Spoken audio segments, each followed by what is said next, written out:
নমস্কার বন্ধুরা, শ্রাবণী রান্নাঘরে আপনাদের সবাইকে স্বাগত জানিয়ে আমি প্রতিদিনের মতো আবারও আজকের একটা রান্নার ভিডিও নিয়ে আপনাদের সামনে চলে এসেছি। আজকের আমি আপনাদের দই আর দুধ দিয়ে একটা ম্যাজিক্যাল রেসিপি বানিয়ে দেখাবো। কোনো রকম ময়দার প্রয়োজন হবে না। আশা করি আপনাদের ভালো লাগবে। তার জন্য কিন্তু আমার পুরো ভিডিওটা আপনাদের দেখতে হবে। আর দেখা শুরু করার আগে একটা লাইক দেবেন, ভিডিওটা সম্পূর্ণ দেখে সুন্দর একটা কমেন্ট করবেন আর শেয়ার করতে ভুলবেন না। পারলে একটা হাইপও দিয়ে দেবেন। তাহলে চলুন আজকের আমি এই রেসিপিটা কিভাবে বানাচ্ছি সেটা আপনারা একবার দেখে নিন। রেসিপিটা বানানোর জন্য প্রথমে আমি এখানে দেখুন একটা বড় বাটি নিয়ে নিয়েছি। এবারে আমি বাটির মধ্যে প্রথমে নিয়ে নেব এখানে টক দই। এখানে আমি হাফ বাটি পরিমাণে প্রথমে টক দই নিয়ে নিলাম। এইবারে দেখুন দইয়ের মধ্যে আমি প্রথমে দিয়ে দেব এখানে আন্দাজ মতো নুন। এখানে কিন্তু আন্দাজ মতো নুন দিয়ে দিচ্ছি। আর দেব আমি এখানে 1 চামচ চিনি। আর আমি এর মধ্যে দিয়ে দেব দেখুন সাদা তেল। এখানে কিন্তু প্রায় 2 চামচ পরিমাণে সাদা তেল এর মধ্যে দিয়ে দিলাম। দিয়ে এবার সমস্ত কিছু খুব ভালোভাবে মিশিয়ে নেব। এখানে কিন্তু চিনি, সাদা তেল আর নুন দিয়ে দইটাকে এইভাবে প্রথমে খুব ভালোভাবে মিশিয়ে নিতে হবে। দেখুন এইভাবে কিন্তু একটু ভালো করে মিশিয়ে নিচ্ছি। সমস্ত কিছু কিন্তু এখানে খুব ভালোভাবে মিশিয়ে নিয়েছি। আর দেখুন এখানে কিন্তু এইভাবে সুন্দরভাবে মিশে গেছে। এইবার আমি এর মধ্যে দিয়ে দেব দেখুন এখানে আমি রেখেছি 1 বাটি আটা। এখানে কিন্তু আমি 1 বাটি আটা এর মধ্যে দিয়ে দিলাম। দিয়ে খুব ভালোভাবে মিশিয়ে নেব। এইভাবে কিন্তু হাত দিয়ে প্রথমে খুব ভালোভাবে মেখে নিতে হবে। আর দেখবেন একই রকম টিফিন রেসিপি কিন্তু আমাদের খেতে ভালো লাগে না। তাই একটু অন্যরকমভাবে যদি এই রেসিপিগুলো আপনারা বানিয়ে দেন, দেখবেন ছোট থেকে বড় সবারই কিন্তু ভীষণই ভালো লাগবে। আর যেহেতু এটা আমি হেলদিভাবে বানাচ্ছি তাই কোনো রকম ময়দার ব্যবহার করিনি। এখানে কিন্তু বাড়িতে যে আটার আমরা রুটি খাই সেই আটাটাই কিন্তু আমি এখানে ব্যবহার করেছি। প্রথমে কিন্তু আটাটা দিয়ে এইভাবে খুব ভালোভাবে মেখে নিচ্ছি। এভাবে কিন্তু সুন্দর করে মেখে নিতে হবে। এইবার আমি এর মধ্যে দিয়ে দেব দেখুন এখানে আমি রেখেছি উষ্ণ গরম দুধ। এখানে কিন্তু উষ্ণ গরম দুধ রেখেছি, সেটা কিন্তু এইভাবে অল্প অল্প করে দেব আর মাখতে থাকবো। একেবারে অনেকটা দিয়ে দেবেন না, এইভাবে অল্প অল্প করে দিয়ে মেখে কিন্তু এটাকে একটা ডো তৈরি করে নিতে হবে। দেখুন আমি কিন্তু অল্প অল্প করে দুধটা দিচ্ছি, দিয়ে এটাকে মেখে নিচ্ছি। মেখে এইভাবে কিন্তু একটা ডো তৈরি করে নিতে হবে। অল্প অল্প করে দুধ দিয়ে এইভাবে মাখতে মাখতে দেখুন এটা কিন্তু একটা ডোতে পরিণত হয়ে গেছে। আর এইভাবেই কিন্তু আটাটাকে মেখে একটা ডো তৈরি করে নিতে হবে। এটা আমার মাখা হয়ে গেছে। এবারে আমি এটাকে ঢাকা দিয়ে প্রায় 10 মিনিট মতো এইভাবে রেখে দেব। ঢাকা দিয়ে কিন্তু এটাকে এইভাবে 10 মিনিট মতো রেখে দিতে হবে। ঢাকা দিয়ে আমি এটা 10 মিনিট মতো এইভাবে রেখে দিয়েছিলাম। এইবারে ঢাকাটা খুলে আপনাদের দেখাচ্ছি। দেখুন এখানে কিন্তু আটাটা অনেকটাই নরম হয়ে গেছে। এইভাবে 10 মিনিট যদি রেখে দেন আটাটা কিন্তু অনেকটাই সফট হয়ে যাবে।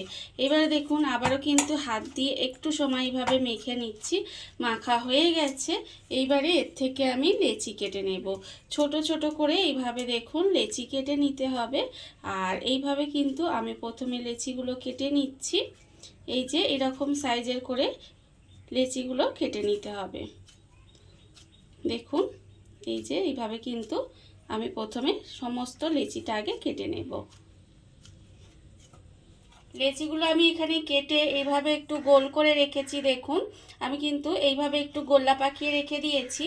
আর অন্যদিকে দেখুন আমি এখানে একটা চাকি নিয়ে নিয়েছি। এইবারে আমি এর মধ্যে প্রথমে অল্প সামান্য একটু আটা নিয়ে নিয়েছি। আর এর উপরে একটা লেচি নিয়ে নেব। নিয়ে প্রথমে কিন্তু এইভাবে আটার মধ্যে কোট করে নিতে হবে। দেখুন আমি কিন্তু এইভাবে আটার মধ্যে প্রথমে কোট করে নিলাম। তারপরে কিন্তু এটা আমি এইভাবে বেলে নেব। যেভাবে কিন্তু আমরা রুটি বেলি সেইভাবে কিন্তু এটাকে বেলে নিতে হবে। দেখতেই পাচ্ছেন এইভাবে আস্তে আস্তে কিন্তু এটাকে আমি বেলে নিচ্ছি। আর এইভাবেই কিন্তু এটাকে একটু গোল করে বেলে নিতে হবে।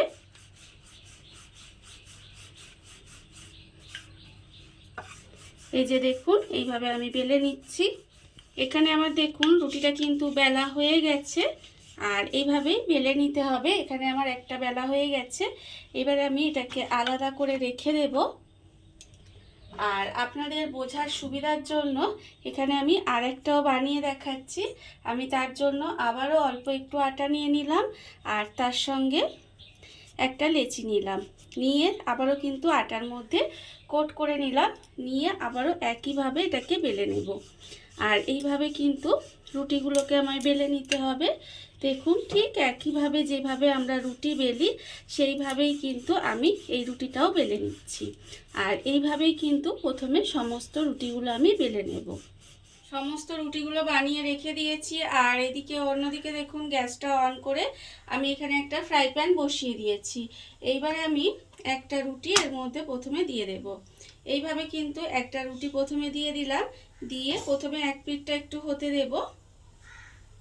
এক পিঠটা আমার এখানে হয়ে গেছে। এবারে আমি এটাকে উল্টিয়ে দিচ্ছি। দেখুন, এইভাবে কিন্তু উল্টিয়ে দিচ্ছি, দিয়ে এবারে উল্টো পিঠটাও কিন্তু আমি একটু সময় হতে দেব। এইভাবে কিন্তু উল্টো পিঠটাও একটু সময় হতে দিতে হবে। উল্টো পিঠটাও কিন্তু আমি এখানে একটু সময় হতে দিয়েছি। এবার দেখুন, এই পাশ থেকে আস্তে আস্তে একটু চাপ দেব, দিলে কিন্তু এটা কিন্তু আস্তে আস্তে ফুলে উঠবে। দেখুন, এই যে আস্তে আস্তে একটু চাপ দিলেই কিন্তু এটা আস্তে আস্তে ফুলে উঠছে, দেখতেই পাচ্ছেন। এইভাবে আস্তে আস্তে চাপ দিলে দেখুন রুটিটা কত সুন্দরভাবে কিন্তু ফুলে উঠছে। আর এইভাবেই কিন্তু এটা সুন্দরভাবে এইভাবে একটু ফুলো ফুলোই হবে। দেখুন কত সুন্দর কিন্তু এখানে তৈরি হয়ে গেছে। এবারে আমি এটাকে তুলে নেব। এখানে আমার একটা তৈরি হয়ে গেছে। এবারে আমি একটা প্লেট নিয়ে নিয়েছি, নিয়ে এখানে কিন্তু আমি রেখে দিলাম। এবারে আমি কিন্তু আপনাদের বোঝার সুবিধার জন্য এখানে আরেকটাও বানিয়ে দেখাচ্ছি। এখানে আমি আরেকটাও রুটি দিয়ে দিলাম, দিয়ে প্রথমে একটা পিঠ হতে দেব। দুটো পিঠ কিন্তু আমি খুব ভালোভাবে সেঁকে নিয়েছি, নিয়ে আবারও কিন্তু এইভাবে আস্তে আস্তে একটু চাপ দিচ্ছি। দেখুন, চাপ দেওয়ার ফলে কিন্তু এই রুটিটাও আস্তে আস্তে ফুলে উঠছে। এইভাবে কিন্তু এটাও ফুলে উঠছে, আপনারা দেখতেই পাচ্ছেন। এইভাবে কিন্তু আস্তে আস্তে বানিয়ে নেবেন, দেখবেন রুটিগুলো কিন্তু সমস্ত ফুলকো ফুলকো তৈরি হয়ে যাবে। এই যে দেখুন, চাপ দেওয়ার ফলে এটা কিন্তু ফুলে উঠলো। এখানেও কিন্তু আমার আরেকটা রুটি রেডি হয়ে গেছে। এইবারে আমি এটাকেও তুলে নেব। দেখুন, এটাকেও কিন্তু তুলে আমি এখানে প্লেটের মধ্যে রেখে দিচ্ছি। আর এইভাবেই কিন্তু আমি সমস্ত রুটিগুলোকে বানিয়ে নেব। এইভাবেই কিন্তু আমি সমস্ত রুটিগুলো বানিয়ে নেব। দেখুন বন্ধুরা, বাড়িতে থাকা কত অল্প উপকরণে কত অল্প সময় শুধুমাত্র দই আর দুধ দিয়ে একটা অসাধারণ টিফিন রেসিপি তৈরি হয়ে গেছে, আপনারা দেখতেই পেলেন। আর এটা কিন্তু খেতে ভীষণ সুন্দর হয়। এটা আপনারা সবজি দিয়ে খেতে পারেন, বা চিকেন কষা, মাটন কষা, যে কোনো কিছুর সাথে খেতে পারেন। খেতে কিন্তু ভীষণ ভীষণ ভালো লাগে। আর এইভাবে আপনারাও কিন্তু একদিন হলেও বাড়িতে বানিয়ে দেখবেন। আশা করি আপনাদেরও ভীষণ ভালো লাগবে। আর এই ভিডিওটা যদি আপনাদের ভালো লেগে থাকে, আপনারা আমার চ্যানেলটা সাবস্ক্রাইব করে এইভাবে আমার পাশে থেকে যেতে পারেন। তাহলে চলুন, আজকের ভিডিওটা এই পর্যন্তই। নমস্কার।